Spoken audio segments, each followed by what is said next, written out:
Hello everyone, welcome back to my channel. I'm Ashley and welcome to 2023. I cannot believe that I am actually saying that. I feel like 2022 whizzed by in the blink of an eye and I am honestly not sad to see it go. If you've been following me for any length of time, then you are probably already aware that 2022 was an incredibly challenging year for me.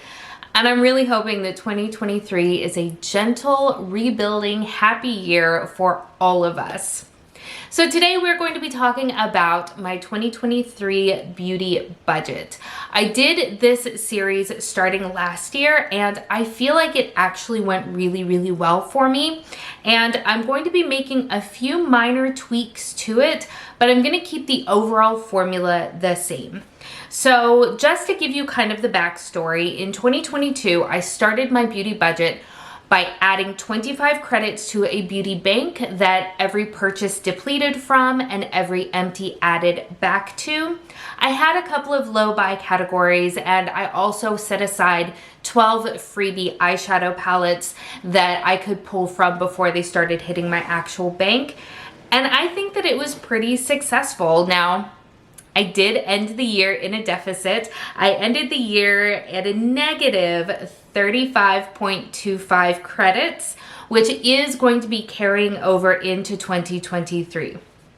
It really didn't make sense to me to just wipe the slate clean at the beginning of the new year, because in that way, kind of what was the point in holding myself accountable for each of these purchases? So I am going to be bringing that deficit over into the new year with me.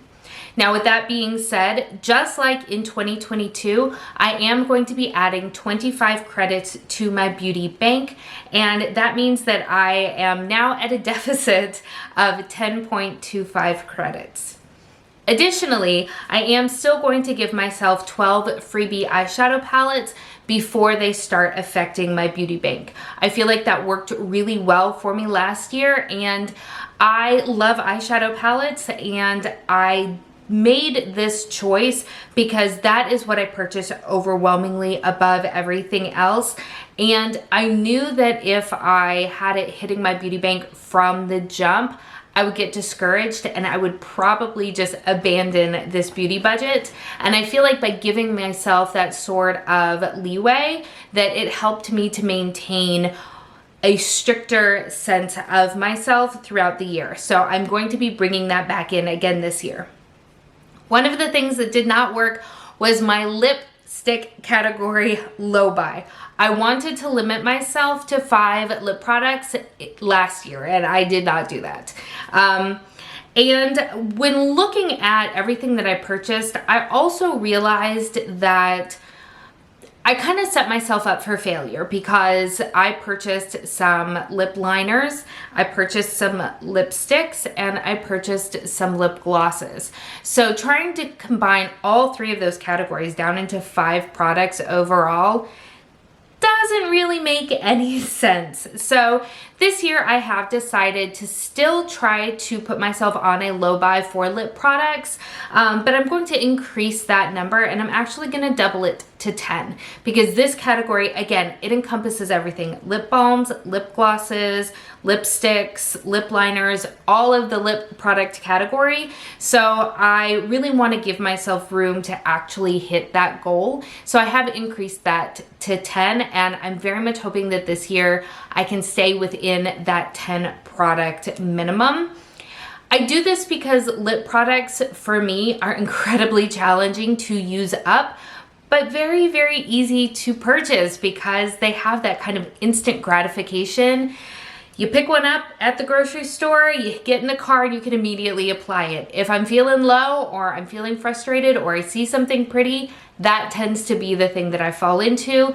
So I want to kind of limit that because the reality is, like many people, I tend to fall into the same sort of color categories, and you can only have the same color in so many forms, in so many formulas, in so many brands before it's just like, seriously, you do not need all of these lip colors that are almost identical to one another. So I'm really trying to maintain a lot more thoughtfulness in my purchasing habits, which is the reason that I'm doing this beauty budget to begin with. Now, I have also decided that when it comes to like sets and collections, that I'm not going to count lip products that might come in those towards this low buy. So for example, I did purchase from Glamlight the strawberry shortcake set. I purchased that last year and it came with 2 lip products in the collection. I didn't specifically go out and purchase those items. They came as the set, so I'm not going to count them towards the low buy. I realize that this is kind of like splitting hairs, but again, I'm trying to be more thoughtful and more intentional about the purchases that I'm making. And when something comes as part of a set, then there may be things in that set that are fueling the purchase more so than the lip products. I hope that makes sense. I'm not going to use it as a way to kind of like abuse that category, like, haha, I can buy a whole lip kit and it's not going to count. Like, no, that's not what I mean. But I am trying to, again, set goals for myself that are attainable for me. Now, I'm not going to, I don't think at least, I'm not going to limit any other categories. Last year I did say that I didn't want to purchase any mascaras, and I stayed very close to that. I'm going to remove that restriction this year because I am working through a lot of the mascaras that I have, but I'll be honest, there are a couple of formulas that I do want to try. For example, the Rare Beauty mascara. I've heard everyone talking such wonderful things about it, and I'm very curious to try it. So I'm not going to put that restriction in there. However, I'm still putting myself on the path of being very mindful and very conscientious of the purchases that I'm making. Now, the last change that I'm going to be making as far as how items come into my collection and how they're weighted in my beauty bank is last year, anything that came in was a full credit. And I sort of ran into feeling a little bit uncomfortable with that when it came to the holidays because I purchased some of the gift sets that often came with minis. The one that I'm thinking of specifically is the Rare Beauty blush set. It has a full-size blush and 2 minis, but that counted as 3 full credits against my bank. So I've decided that this year that full-size products will be 1 credit and minis will be a half a credit because I want my beauty bank to be a little bit more reflective of the items that are coming into my collection. I hope that makes sense. Now, just like last year, we are also going to be using our empties to help put credits back into our beauty bank. I got a lot of feedback from you guys, and I thank you so much for all of your comments, all of your suggestions. They really were so helpful, and I've decided to change the way that I am crediting myself back again. In my setup last year, each full-size product could earn me a half a credit back into my bank, and each mini could earn me a quarter of a credit back into my bank. And I had done this intentionally because I want to be using up more products than what I'm bringing into my collection. I think where I started to find that a little bit frustrating is there is a lot of work that goes into finishing off products, even minis. And I've been doing a very good job of moving a lot of the minis out of my collection. And so I am moving into more of the full-size items that take a lot of time and dedication in order to finish them. And I want for my credits back into my bank to reflect that. So I have made the adjustment this year that all full-size products will count as 1 full credit back into my beauty bank, and any mini will count as a half a credit towards my beauty bank as well.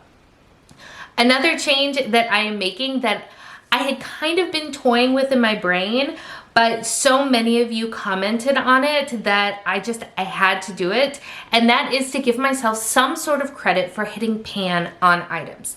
Again, it takes a lot of time, a lot of work, and a lot of dedication to hit pan on things, and I do want that to be reflected in my beauty bank as well. So for any pan that I hit, I'm going to award myself a quarter of a point back into my beauty bank. I feel like that will still give me incentive to be working towards those pans without giving myself too much latitude, so to speak. Of course, my memory card was full. New year, same old Ashley. I swear I will get my life in order at some point.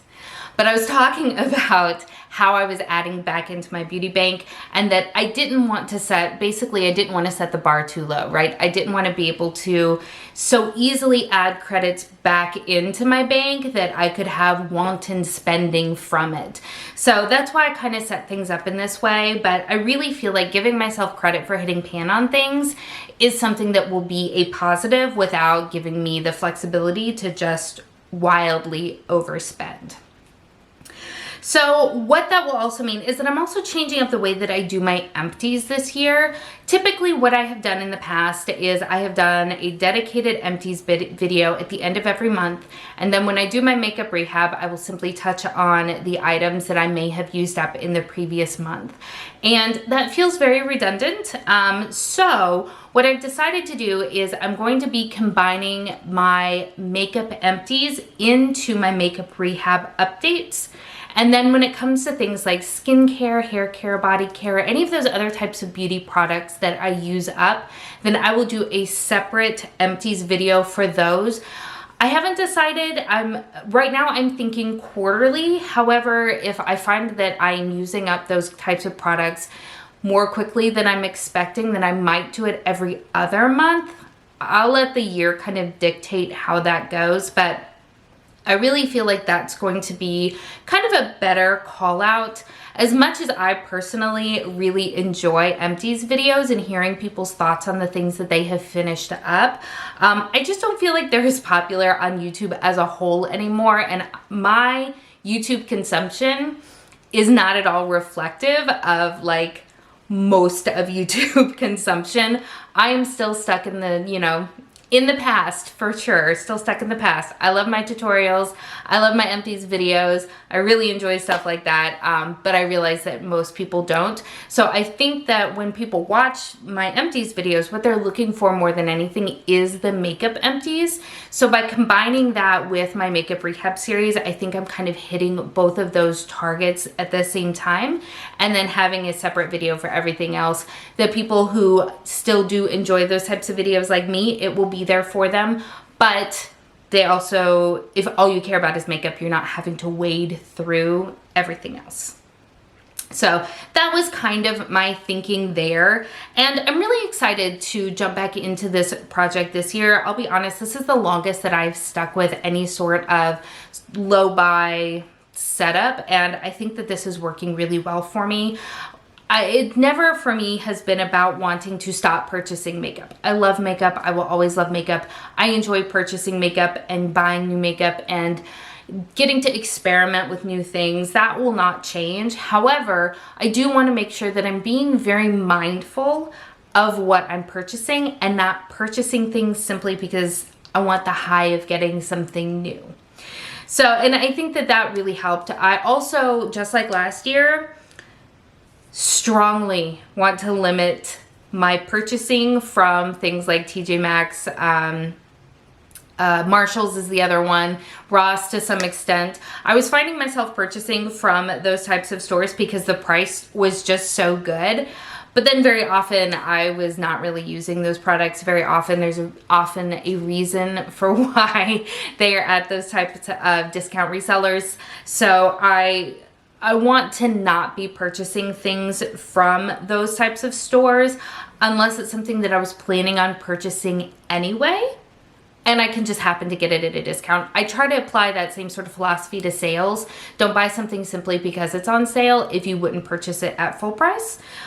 So I'm trying to apply that sort of mentality to discount retailers like that, in hopes that I'm not just bloating my collection. I really love so many of the items that I have, and I want it to stay that way. I only want to be using things that really make me happy and inspire me and make me feel good to use them.